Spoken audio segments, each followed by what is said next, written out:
మంచిర్యాల జిల్లా ప్రజలందరికీ నమస్కారం. ధర్మో రక్షిత రక్షితః. మంచిర్యాల జిల్లాలోని ముల్కలలో స్వయంభూ దుర్గామాత సంబంధించి ఈరోజు అడహ కమిటీని ఎన్నుకోవడం జరిగింది. గ్రామస్తుల సమక్షంలో సుమారు 100 మంది గ్రామస్తుల సమక్షంలో ఈ కమిటీని ఎన్నుకోవడం జరిగింది. అందరి అభిప్రాయం మేరకు ఈ కమిటీ ఉద్దేశం ఏంటంటే ఆలయాన్ని మరింత అభివృద్ధి చేయడమే ఈ కమిటీ యొక్క లక్ష్యం.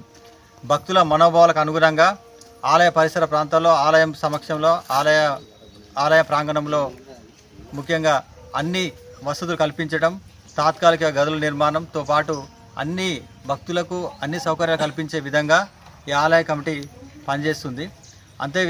అదేవిధంగా గ్రామస్తుల నిర్ణయం మేరకు ఈ ఆలయ కమిటీ సభ్యులను తాత్కాలికంగా ఎన్నుకోవడం జరిగింది. ఆలయ కమిటీ అధ్యక్షుడిగా మాజీ సర్పంచ్, మాజీ ఎంపీటీసీ అయినటువంటి బేర ప్రభాకర్ గారిని చైర్మన్గా ఇక్కడ ఎన్నుకోవడం జరిగింది. అదేవిధంగా వైస్ చైర్మన్గా గ్రామానికి సంబంధించిన రాజయ్య గారిని, లక్ష్మమ్మ గారిని, సుధా లక్ష్మణితో పాటు మరో 6 సభ్యులను కూడా ఎన్నుకోవడం జరిగింది. కార్యదర్శులుగా, ప్రధాన కార్యదర్శులుగా, కార్యవర్గ సభ్యులుగా కూడా ఎన్నుకోవడం జరిగింది.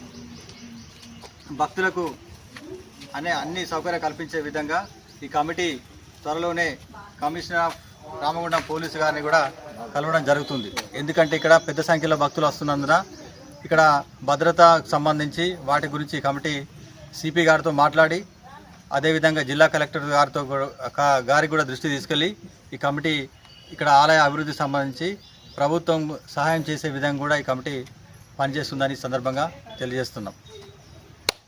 మన ఇన్స్టా ప్రొఫైల్లో గల్లీ న్యూస్ ఛానల్ లింక్ ఉంది. ఫుల్ వీడియో కోసం గల్లీ న్యూస్ ఛానల్ని వీక్షించండి.